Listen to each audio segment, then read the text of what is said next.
is about information.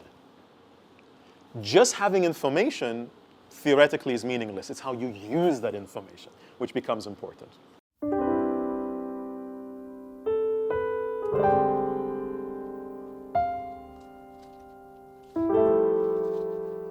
Now, what does digitalization mean?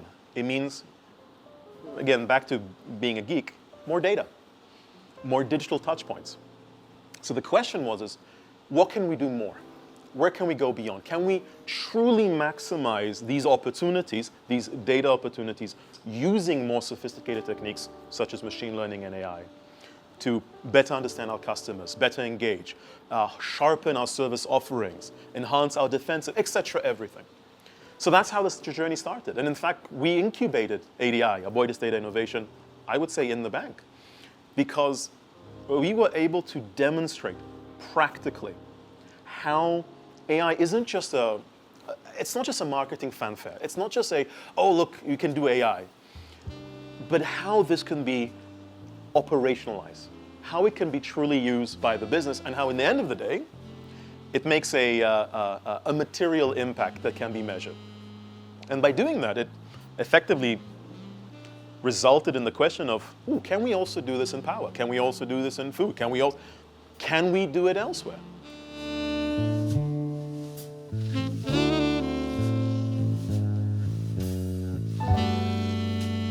When you speak to companies out there, and in fact, I would challenge you now, go speak to anyone out there and say, are you doing AI? I'm pretty sure that most people, most organizations would say yes. But then if you ask another question of, are you using it? Is it in production? Is the business making decisions based on the output of these AIs? I would suspect, I may be wrong, there's going to be a bit of a tipfall. Suddenly you'll be like, no, we're still experimenting, it's still in sandbox. So now if you think about that, the true challenge isn't actually data. It is an AI. It's how do you make it work? How do you make it real? How do you take a concept into something that is business relevant?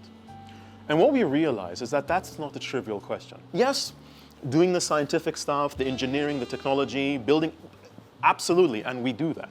But it's that step which becomes extremely critical of how do we result in it being used? How do we operationalize it? So ADI, when it was formed, and because it was formed and incubated within the conglomerate, wasn't just about we're going to bring, smart people together with technical know-how to do data and to do AI. But we're also going to focus on that existential question of how do we make sure that the business is able to maximize the value? And what is it that it takes to do that? Whether it is a matter of process, whether it's a matter of elements, sometimes culture, whether it's an element of other things, and also the big question of, do you even need to use AI? Sometimes it's a very simple step that's necessary.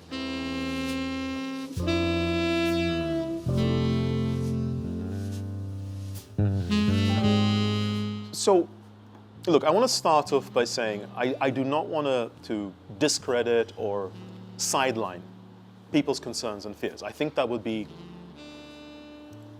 unjust. What I would want to do is I want to address them and say two things. One, anything new can be at times a bit scary, can be a bit alarming, doesn't mitigate the necessity to focus and address those risks. But I take comfort if you purely look at our history as a species.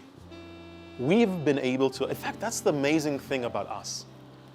We constantly evolve. We constantly adopt new things. I remember I was talking to someone who said to me, oh, but it's going to impact us. And I looked at them and I smiled and said, I'm pretty sure when even you in your young 20s or late 30s, iPhones didn't exist, you seem to be perfectly fine. It didn't take away your job. There's still work. We can adapt. It is sometimes difficult seeing the future with the lens of the past. So that's number one. Number two, because there are risks, and to innovate, you must have governance. That is why we must have governance.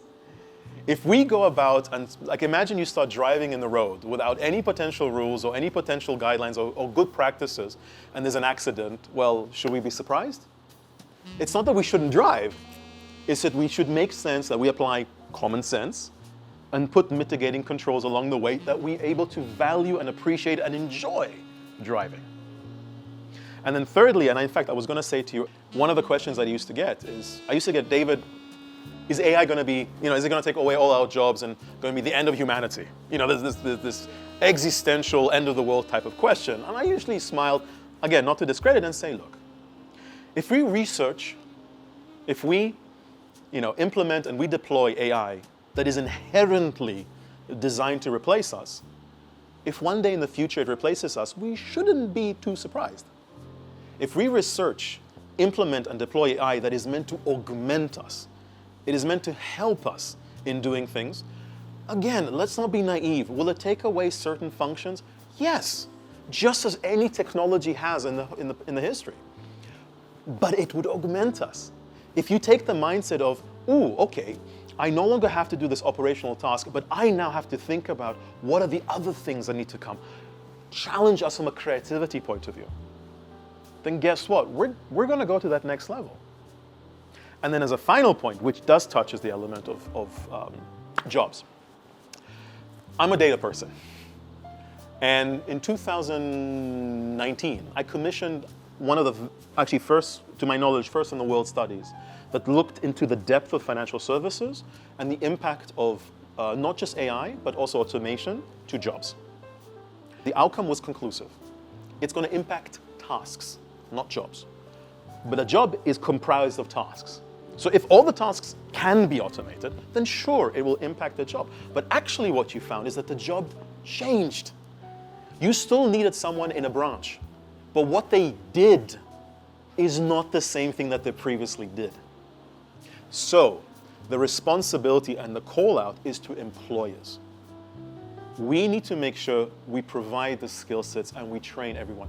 And as I quote the UBP CEO, Edwin Batista, I love this quote, is, there is space for everyone in the bus. And we have to give the opportunity for everyone to get on the bus, but then it's everyone's choice whether they want to get on the bus. So, I'm cognizant of risks, hence the necessity to mitigate. But not only do I think the future is bright, I think this is the catalyst for us to become better.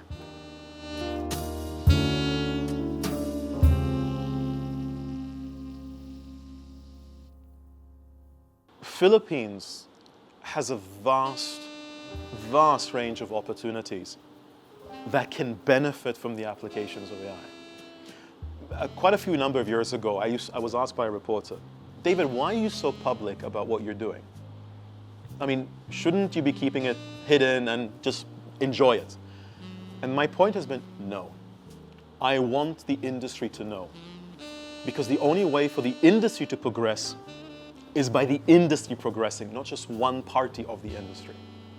The point being is, everything that I've spoken about, whether it is the financial services, whether it's power, with shrimp, everyone can do it here.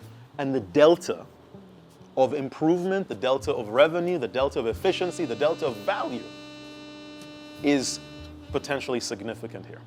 It's a question of doing it and willing to put the investment into it. That's number one. Number two, for ADIs, for the first 2 years of our existence, we were singularly focusing on our companies, the group's companies. And for the last several months, nearly a year, we have been able to create a demonstrative number of use cases and samples of AI, of data that has been deployed or is in the process of being deployed. As part of that objective to help the industry, we want to do it for others. We, in fact, are doing it for others. And not only in Philippines, in Southeast Asia. In fact, even slightly on the verge of Asia. And that's one of the goals is, I truly believe that one of the exports of Philippines could be the know-how of making AI work. We're already doing it, but we've just started. There could be a lot more, and it could be for others as well.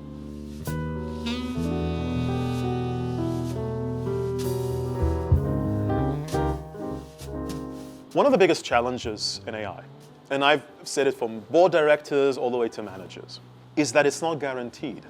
AI is about information. Just having information theoretically is meaningless. It's how you use that information which becomes important. Whereas the mindset should be that of education. I am investing in this in my future. And I guarantee you, as I guarantee to anyone who does it with this mindset, within months, there will be a number.